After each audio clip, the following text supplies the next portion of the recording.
আজকে আমি আবারও হাজির হলাম তোমাদের সামনে নতুন একটা গল্প নিয়ে, যে গল্প আমার মনের মধ্যে অসম্ভব একটা জায়গা বানিয়ে নিয়েছে। মুভিটা দেখার সাথে সাথেই আমার ফেভারিট লিস্টে চলে এসেছে। আমি এরকম কেন বলছি আর কি এরকম ম্যাজিক রয়েছে এই মুভিতে, চলেন দেখি। কিন্তু তার আগে আপনাদের কাছে একটা রিকোয়েস্ট, যদি মুভির গল্প আপনাদেরকে ভালো লাগে তাহলে আমাদের চ্যানেলটাকে অবশ্যই সাবস্ক্রাইব করবেন।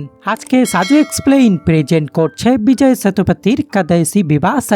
মুভিটা IMDb-তে 9-এর রেটিং পেয়ে সুপারহিট হয়েছে। তাহলে আর বেশি প্যাচাল পারা যাবে না, চলো শুরু করি আমাদের আজকের এক্সপ্লেনেশন। মুভির শুরু হয় তামিলনাড়ুর ছোট্ট একটা গ্রাম থেকে, যেখানে দেখানো হয় 80 বছর একটা বুড়োকে যার নাম মায়ান্ডি। এখন তিনি একমাত্র ব্যক্তি যে তার ক্ষেতে ফসল চাষ করে। এই গ্রামে সবাই ক্ষেত চাষ করা ছেড়ে দিয়েছে, কারণ ক্ষেত চাষ করে তারা সেরকম লাভবান হচ্ছে না। কিন্তু মায়ান্ডি চাচা এরকম ভাবতো না, এজন্যই তিনি প্রত্যেক বছরেই তার ক্ষেতে ফসল চাষ করত।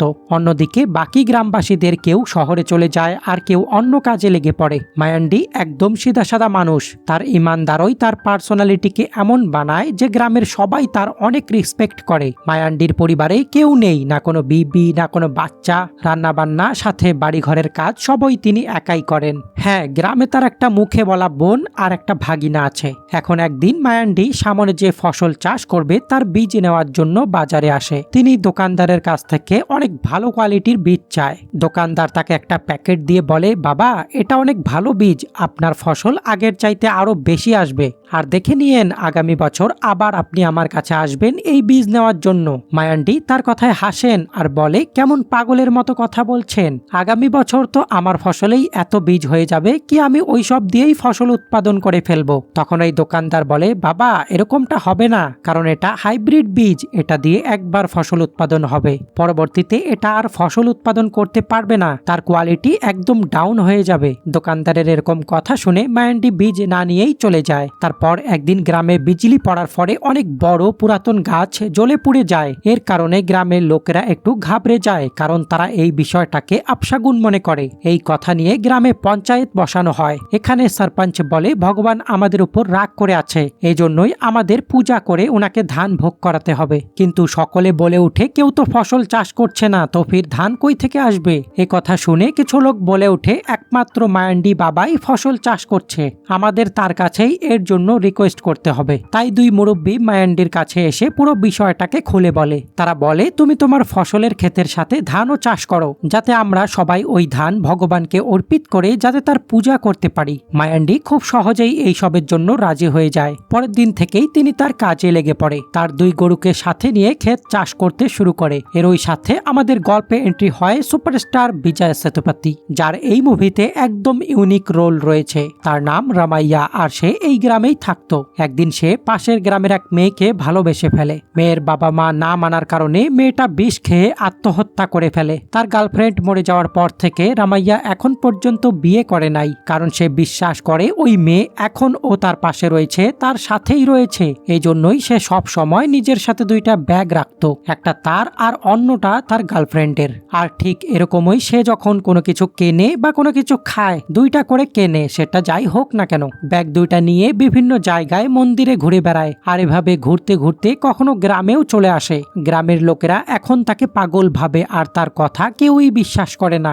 আর এখানে আমরা জানতে পারি, রামাইয়া যখন গ্রামে আসে সে অলওয়েজ মায়ান্ডির বাসায় এসে আশ্রয় নেয়, কারণ এই গ্রামে তার কথা শোনার মতো আর কেউ নেই। রামাইয়া যখনই তার বাসায় আসে তিনি তার পুরা খেয়াল রাখে, আর আজকেও আসায় তিনি তাকে খাইতে দেয়, আর খাওয়ার জন্য তাকে দুইটা প্লেট দেয়, একটা তার জন্য আর অন্যটা গার্লফ্রেন্ডের জন্য। সকাল হয়ে গেলে রামাইয়া তার দুই ব্যাগ তুলে আবারও অন্য মন্দিরের উদ্দেশ্যে বেরিয়ে পড়ে। অন্যদিকে পূজার দিন কাছে আসতে চলেছে, সেজন্য দুইটা মূর্তির প্রয়োজন। সেজন্য মায়ান্ডির ভাতিজা আর তার বন্ধু সুরেশ কুমারের কাছে আসে। কুমার তাকে বলে, আমি তো এই সব কাজ বন্ধ করে দিয়েছি, আর আমার পার্টনাররাও এই কাজকে ছেড়ে দিয়েছে, কারণ এই কাজে তেমন কোনো টাকা পয়সা উপার্জন হয় না। আদি তাকে তার গ্রামের পূজার ব্যাপারে বললে কুমার বলে, ঠিক আছে, কিন্তু এখন তো আমার কাছে মাটিও নেই, যদি তোমরা মাটি এনে দাও তাহলে আমি তোমাদের তোমাদের জন্য মূর্তি বানিয়ে দেব। এটা শুনে আদি আর সুরেশ তাদের গ্রামে থাকা দিঘির পাশে আসে, কিন্তু সেখানে পুলিশের পাহারা থাকে যাতে কেউ ইল্লিগাল ভাবে সেখান থেকে মাটি চুরি করতে না পারে। দুজনেই পুলিশদের কাছে অনেক রিকোয়েস্ট করে আর পূজার বিষয়টাকেও পুলিশদেরকে এক্সপ্লেইন করে। পুলিশওয়ালারা বলে ঠিক আছে, কিন্তু অন ডিউটি আমি তোমাদের হেল্প করতে পারবো না, এজন্যই 2 দিন পর আমার ডিউটি একটা পলিটিক্যাল প্রোগ্রামে সেট হবে। ওই সময়ে তোমরা এসে চুপচাপ করে যতটুকু প্রয়োজন অতটুকু নিয়ে চলে যাবে, আর হ্যাঁ, এইসবের ব্যাপারে কাউকে কিছু বলবে না। অন্যদিকে দেখি মায়ান্ডি তার ক্ষেতের মধ্যে জোর সোর্সে কাজ শুরু করে দেয়। মায়ান্ডিকে একাই কাজ করতে দেখে তার বোন এসে তার সাহায্য করে। 2 ভাই বোন মিলে ক্ষেতের মধ্যে কাজ করতে শুরু করে, কিন্তু কাজ করতে করতে তার বোন হাঁপিয়ে যায়, যেটা মায়ান্ডি দেখে তাকে রেস্ট নেওয়ার জন্য পাঠিয়ে দেয়। তারপর বেচারা মায়ান্ডি একাই সব চারাগুলোকে ক্ষেতের মধ্যে লাগিয়ে দেয়। তার কিছুদিন পর মায়ান্ডির বাসায় একটা প্রপার্টি ডিলার আসে। তিনি বলে গ্রামের সবাই সবার জমি বিক্রি করে দিয়েছে, আপনাকেও এগুলো বিক্রি করে দেওয়া উচিত। আপনি আর কত ফসল চাষ করবেন, আপনার তো বয়সও হয়ে গিয়েছে। জমি বিক্রি করে যে টাকা পাবেন ওটা দিয়ে আপনার বাকি জীবন সুন্দরভাবে কাটিয়ে দিয়েন। এটা শুনে মায়ান্ডি একটু রেগে যায়, বলে এটা আমার বাপ দাদার জমি, এটাকে আমি নিজেই হকদার মানি না। আমার হক শুধুমাত্র এই জমিনে ফসল উৎপাদন করে নিজেকে বাঁচিয়ে রাখা। পরবর্তী সময়ে আবার কখনো যদি এই জমিনের ব্যাপারে আমাকে কোনো কিছু জিজ্ঞেস করতে আসলে কিন্তু ভালো হবে না। এই সব শুনে ডিলার একটু ক্ষুব্ধ হয়ে সেখান থেকে চলে যায় আর চিন্তা করে যেভাবেই হোক এই জমিকে হাসিল করবে। এখন পরের দিন যখন মায়ান্ডি তার 2টা গরুকে নিয়ে ক্ষেতের মধ্যে আসে, দেখতে পায় সেখানে 3টা ময়ূর মরে পড়ে আছে। এখন এই অবস্থা দেখে মায়ান্ডির মন অনেক খারাপ হয়, তাকে অনেক কষ্ট লাগে, কারণ এই গ্রামে ময়ূরদের পূজা করা হতো। ভারাক্রান্ত মন নিয়ে ময়ূরগুলোকে তুলে সাইডে নিয়ে গিয়ে মাটি দেওয়ার ব্যবস্থা করে। একটু পরেই পাশ দিয়ে যাওয়া এক অপরিচিত লোক তাকে দেখে ফেলে। ময়ূরগুলোকে তিনি চাইলে মায়ান্ডি বলে এই সব মরে গিয়েছে, তুমি এগুলো দিয়ে কি করবে? আমি এমনিতেই এদের নিয়ে আগে থেকেই চিন্তায় আছি, যান ভাই আপনি আপনার কাজ করেন। মায়ান্ডি তার ক্ষেতের সব কাজকর্ম শেষ করে রাতে যখন বাসায় আসে, দেখতে পায় রামায়া এসেছে। সে আরো একটা মন্দিরে ঘুরে আবার এখানে এসেছে। কথায় কথায় ময়ূরের মৃত্যুর কথাটা রামায়াকে জানায়। রামায়া বলে, বাবা আপনি দুঃখী হয়েন না, যে এই পৃথিবীতে এসেছে তাকে একদিন না একদিন যেতেই হবে। এটা শুনে মায়ান্ডি একটু শান্তি তো পায়, কিন্তু সরল হওয়ার কারণেই বেচারা ময়ূরের মৃত্যুতে এতই কষ্ট পায় কি খাবার না খেয়েই ঘুমিয়ে পড়ে। পরের দিন যখন মায়ান্ডি তার খেতে আসে, একটু পর সেখানে একজন পুলিশ এসে জানায়, আমি কনস্টেবল, আপনার পক্ষে এফআইআর আছে কি আপনি 3টা ময়ূরকে মেরেছেন, এজন্যই আপনাকে আমার সাথে থানায় যেতে হবে। কনস্টেবল তাকে তার বাইকের পিছনে করে থানায় নিয়ে আসে। এখানে অফিসার কনস্টেবলকে জিজ্ঞেস করে, এই মুরব্বী মানুষের কেসের কি কেউ আই উইটনেস আছে?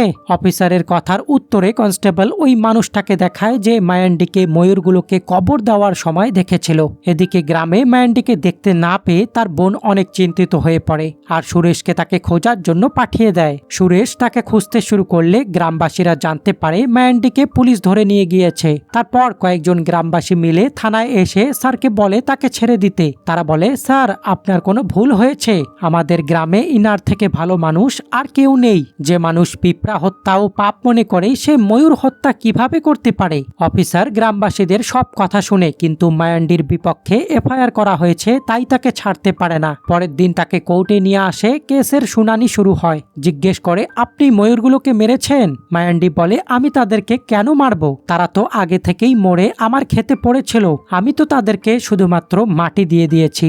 মায়ান্ডির মনুষ্যত্ব দেখে আর তাকে কিছুই জিজ্ঞেস করে না। ওই আই উইটনেসটাকে সামনে আনা হয়। জিজ্ঞেস করে, আপনি কি উনাকে ময়ূরগুলোকে মারতে দেখেছেন? লোকটা সত্যি কথাই বলে, আমি যখন ওদিক দিয়ে যাচ্ছিলাম তো আমি দেখলাম উনি ময়ূরগুলোকে মাটি দিচ্ছে, আমি ওনাকে ময়ূরগুলোকে মারতে দেখি নাই। এরপর জজ ওই কনস্টেবল এর দিকে তাকায়। তিনি কিছু বলার আগেই মায়ান্ডি বলে, বেটি আমি কি এখন বাড়ি যেতে পারি? কারণ আমি আমার ক্ষেতকে ওভাবেই ছেড়ে দিয়ে এসেছি, ক্ষেতের মধ্যে পানি না দিলে আমার ফসল নষ্ট হয়ে যাবে। এটা শুনে জজ সাহেব বুঝতে পেরে যায় এরকম শান্ত স্বভাবের মানুষ এরকম কখনোই করতে পারে না। তাই জজ সাহেব কনস্টেবলের উপর রাগ হয়ে যায়, বলে, আপনারা কি এভাবেই মুরব্বী মানুষদের উপর টর্চার করবেন? কনস্টেবলকে বলে, আমার 15 দিনের মধ্যে মধ্যে এই কেসের রিপোর্ট চাই। তারপর আস্তে করে মায়ান্ডিকে বলে, বাবা আপনাকে 15 দিন আমাদের এখানেই থাকতে হবে, ততক্ষণে আপনার কেসের রিপোর্টও চলে আসবে। আরে কয়দিন আপনার ক্ষেতের দেখভাল কনস্টেবল করবেন, সময় মতো পানি দিবেন, আপনার ফসলের খেয়াল রাখবেন। বেচারা মায়ান্ডি একদম নিশ্চুপ হয়ে থাকে আর তাকে প্রথমবার জেলে আসতে হয়, তাও আবার বিনা কোনো অপরাধে। অন্যদিকে জজের কথা মতো কনস্টেবল সময় মতো খেতে আসে পানি দিতে। প্রথমে তো ওনার অনেক বিরক্ত লাগে, কিন্তু আস্তে আস্তে করে তিনি বিষয়টাকে এনজয় করেন, কেননা এই কাজে স্ট্রেস আর সময়ের কোনো প্রেশারও নেই। এদিকে গ্রামবাসী মায়ান্ডির আসার অপেক্ষা করে, কিন্তু এসআই মায়ান্ডির রিপোর্ট তৈরি করতে পারে না। তাই জজ সাহেব আবারও কনস্টেবলের উপর অনেক রাগ হয় আর বলে, তাড়াতাড়ি তোমার এসআইকে বলো এই রিপোর্ট তাকে খুব শীঘ্রই কমপ্লিট করে সাবমিট করতে, কেননা ওনার কারণে এই মুরব্বিটাকে বিনা কারণে জেলে থাকতে হচ্ছে। এদিকে বেচারা মায়ান্ডিকে আবারও কিছুদিনের জন্য জেলের মধ্যেই রেখে দেয়। আসলে তার তো নিজেকে নিয়ে কোনো চিন্তা নেই, তার তো ফসল নিয়ে চিন্তা, কারণ সে গ্রামবাসীকে ধান দেওয়ার ওয়াদা করেছে। তারপর আমাদেরকে গ্রামের আরো একটা ক্যারেক্টারের সাথে পরিচয় করানো হয়, যার নাম যোগী। তার একটা হাতি আছে আর সে তাকে তার বাচ্চার মতো ভালোবাসে। যখন সে মায়ান্ডির ক্ষেতের পাশ দিয়ে যাচ্ছিল, প্রপার্টি ডিলারকে সেখানে দেখতে পায়। যোগী তাদেরকে বলে, তোমরা যেদিন মায়ান্ডির জমিনের ব্যাপারে জিজ্ঞেস করতে এসেছিলে, তারপরের দিন থেকেই মায়ান্ডি বাবা জেলে চলে গিয়েছে। এই কথার উত্তরে ডিলার বলে, আমরা ওই ময়ূরগুলোকে মারি নাই। যোগী বলে, আরে আমি তো ওই ময়ূরগুলোর নামই নেই নাই। এই বলে যোগী হাসতে হাসতে সেখান থেকে চলে যায়। এদিকে কিছুদিন পর আবারও মায়ান্ডিকে কোর্টে পেশ করা হয়, যেখানে এসআই আবারও তার রিপোর্ট সাবমিট করতে পারে না। তাই জজ সাহেব অনেক রেগে যায় আর তাকে লাস্ট ওয়ার্নিং দিয়ে দেয়। বুড়ো চাচাকে হিচকিচিয়ে বলে, বাবা আপনাকে 15 দিনের জন্য আবার একবার যেতে হবে। চাচা এবার জজের সামনে মুখ খুলেই ফেলে, বেটি আমি এরকম কি করে দিয়েছি যার জন্য আমাকে এখানে বারবার এভাবে টর্চার করা হচ্ছে? কোনো মরে পড়ে থাকা জানোয়ারকে মাটি দেওয়া কি কোনো গুনাহ? গতবার তো একটা কুকুর ও মরে গিয়েছিল, আমি তো তাকেও মাটি দিয়েছিলাম। আর আমি যখন ছোট ছিলাম তখনও তো অনেক পশু পাখি মরতো, আমি আমার বাবার সাথে তাদেরকেও তো মাটি দিতাম, কিন্তু আজকে আমার জন্য এই সব কেন গুনাহ হয়ে গেল? আর ওই লোকটাও তো বলে দিয়েছে কি আমি ওই ময়ূরগুলোকে মারি নাই, শুধু মাটি দিয়েছি। বেটি আমাকে যাইতে দাও, গ্রামের পূজার দিন সামনে চলে এসেছে, আর তো আর আমার ফসলগুলোর ও চিন্তা হচ্ছে। জজ সাহেব মায়ান্ডির কাছে হোপলেস হয়ে যায়, তিনি তার সামনে আর কিছুই বলতে পারে না, কারণ তার পক্ষে এই সবের উত্তর নেই। অন্যদিকে গ্রামে পূজার তৈয়ারি জোর সোরসে চলে, কুমারের মূর্তি বানানো শেষ হয়ে যায়, শুধুমাত্র শুকানোর বাকি। অন্যদিকে আমাদের রামায়াকে দেখানো হয় যে আরো একটা মন্দির দর্শন করে খাবার খাওয়ার জন্য একটা গাছের নিচে এসে দাঁড়ায়। সব সময়ের মতো খাবারের জন্য সে 2টা প্লেট বের করে। তখনই তার চোখ যায় সামনে থাকা একটা সাধুর দিকে, যে একটা ডাস্টবিন থেকে খাবার বের করে খাচ্ছিল। তাই সে উঠে সাধুর কাছে এসে তার একটা প্লেট ওনাকে দেয়, কিন্তু সাধু প্লেটটাকে না নিয়ে বলে, তোমাকে প্লেটটাকে ওই ডাস্টবিনে ফেলতে হবে। রামায়া তাই করে, খাবারের প্লেটটা ডাস্টবিনে ফেলে দিলে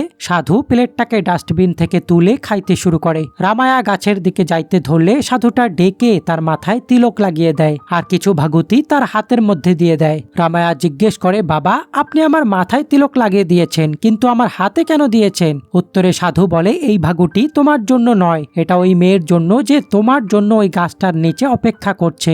এই কথা শুনে রামায়া একদম শক লেগে যায়, কারণ এখন পর্যন্ত সে ছাড়া তার গার্লফ্রেন্ডকে কেউ দেখতে পারে নাই। তাই সে হাত তুলে সাধুকে প্রণাম করে তার গার্লফ্রেন্ডের কাছে ফিরে আসে। এখন কিছুদিন পর সুরেশ ওই ভাগুটিকে মায়ান্ডির কাছে এনে বলে, বাবা রামায়া কিছুদিন আগে আমার কাছে এসেছিল, সে আমাকে তার সাথে একটা পাহাড়ের মধ্যে নিয়ে গিয়েছিল। সে পাহাড়ের শেষে গিয়ে আকাশের দিকে তাকিয়ে থাকে, আবার একটু নিচে নেমে এসে এই ভাগুতি আমাকে দিয়ে বলে কি এটা আপনাকে দিয়ে দেই। এরপর সে যখন আবার পাহাড়ের চূড়ায় গিয়ে দাঁড়ায়, আসমানকে দেখে, তখনই হঠাৎ করে ময়ূরের শব্দ সেখানে আসতে শুরু করে। আর আমি ময়ূরের দিকে তাকাতেই তখনই রামায়া সেখান থেকে গায়েব হয়ে যায়। শুধুমাত্র ব্যাগ 2টাই থাকে, যেগুলো নিয়ে সে সব সময় ঘুরে বেড়াতো। মায়ান্ডি বিষয়টা বুঝতে পেরে যায়, সুরেশকে বলে, রামায়া কোথাও গায়েব হয় নাই, তার যেখানে যাওয়ার ছিল সে সেখানেই চলে গিয়েছে।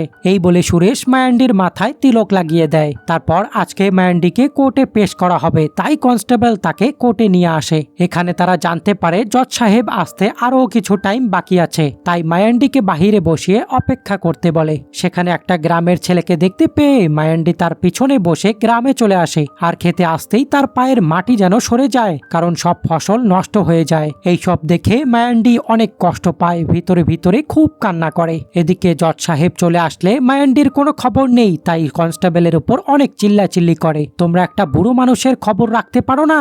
আসল অপরাধীগুলোর কিভাবে খেয়াল রাখবে? যান, উনাকে খুব তাড়াতাড়ি করে খুঁজে নিয়ে আসেন, উনি এমনিতেই আগে থেকেই অনেক ডিস্টার্ব হয়ে আছেন। তারপর দুইটা কনস্টেবল মায়ান্ডির কাছে আসে। দুজনেই তার ক্ষেতকে দেখে তাদের অনেক খারাপ লাগে, মায়ান্ডিকে তাদের সাথে যাইতে বলে। এবার মায়ান্ডি কিছুই বলে না, তাদের সাথে বাইকে করে কোর্টে চলে আসে। জজ সাহেব প্রথমেই উনাকে জিজ্ঞেস করে, বাবা আপনি কোথায় চলে গিয়েছিলেন? আপনার এভাবে যাওয়ার পারমিশন নেই। মায়ান্ডি জজ সাহেবের কথা তো শুনতে পায়, কিন্তু কোনো উত্তর দেয় না, কেননা তিনি তার ফসলের অবস্থা দেখার পর তার কথা বলার শক্তি হারিয়ে ফেলেছে। কনস্টেবল জানায়, ম্যাডাম এটাতে ওনার কোনো দোষ নেই, আপনার আশায় একটু দেরি ছিল তাই তিনি চলে গিয়েছিল, আর তার ফসল পুরোপুরি নষ্ট হয়ে যায়, এই জন্যই তিনি এখন অনেক ডিস্টার্ব হয়ে আছেন। এই কথাতে জজ সাহেব উল্টো কনস্টেবলকেই বকানি দেয়, যদি আপনি তার ফসলের ভালোভাবে দেখভাল করতেন বা এসআই যদি সময় মতো ওনার ফাইল সাবমিট করে দিত, তাহলে ওনার ফসলের সাথে আজ এরকমটা হতো না। আপনাদের তো লজ্জা হওয়া দরকার, আপনাদের কারণে এক মুরব্বী মানুষকে এরকম ঝামেলা সহ্য করতে হচ্ছে। বেচারা মায়ান্ডি তো সব শুনছিল, কিন্তু তার মন তো অন্যদিকে।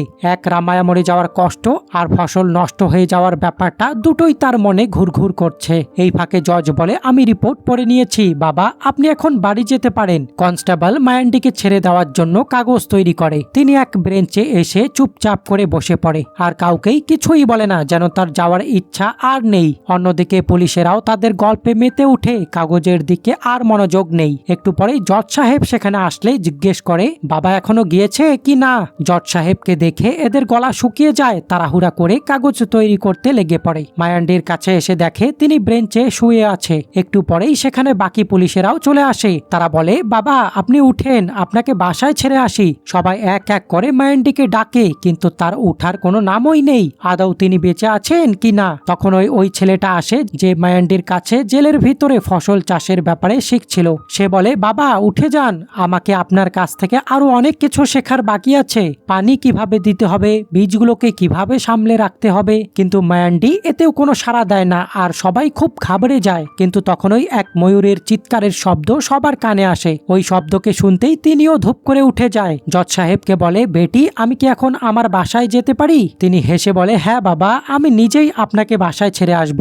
গ্রামে আসার সাথে সাথে মায়ান্ডি দেখতে পায় গ্রামের সবাই মিলে একসাথে তার খেতে কাজ করছে, আর ইয়োগিও তার হাতির সাথে সবার সাহায্য করছে। এতক্ষণে পুলিশগুলোও তাদের সাথে মায়ান্ডির খেতে কাজ করতে শুরু করে। তারপরেই আসে পূজার সময়, সবাই একসাথে মিলে পূজাটাকে সম্পূর্ণ করে। আর তখন ওই অপেক্ষা হয় আমাদের মায়ান্ডি চাচার। তখন ওই মায়ান্ডি চাচা এন্ট্রি নেয় হিরোর মতন। তার কাঁধে কোনো সাউথ মুভির হাতিয়ার নয়, বরঞ্চ ধান রয়েছে। মায়ান্ডি তাদের ভগবানকে ধানের ফসল সমর্পণ করে। এভাবে সবাই একসাথে মিলে পূজার সম্পূর্ণ কাজ পরিপূর্ণ করে। পরের দিন দেখতে পাই সে তার দুইটা গরুকে নিয়ে আবার ও তার ক্ষেতের দিকে বেরিয়ে পড়ে। ক্ষেতের মধ্যে বসে সামনের দিকে দেখছিল, তখন ওই সেখানে একটা ময়ূর এসে নাচতে শুরু করে, যাকে দেখে সে মনে মনে রামায়ার কথা চিন্তা করে। আর তখন ওই সেখানে বিজলি পড়লে একটু পরেই আমরা দেখতে পাই সেখানে আর ময়ূরটি নেই। আর আমাদের আজকের মুভির গল্প এখানেই শেষ হয়। তো দোস্ত, মুভিটা আপনাদের কাছে কেমন লেগেছে? মুভিটা সাধারণ হলেও অনেক অসাধারণ। যদি ভিডিওটা ভালো লাগে তাহলে অবশ্যই একটা কমেন্ট করবেন। আর এরকম ইউনিক মুভি যদি দেখতে চান তাহলে আমাদের চ্যানেলকে অবশ্যই সাবস্ক্রাইব করে রাখবেন। তাই আজকের মতো বিদায় নিচ্ছি, ভালো থাকবেন, সুস্থ থাকবেন।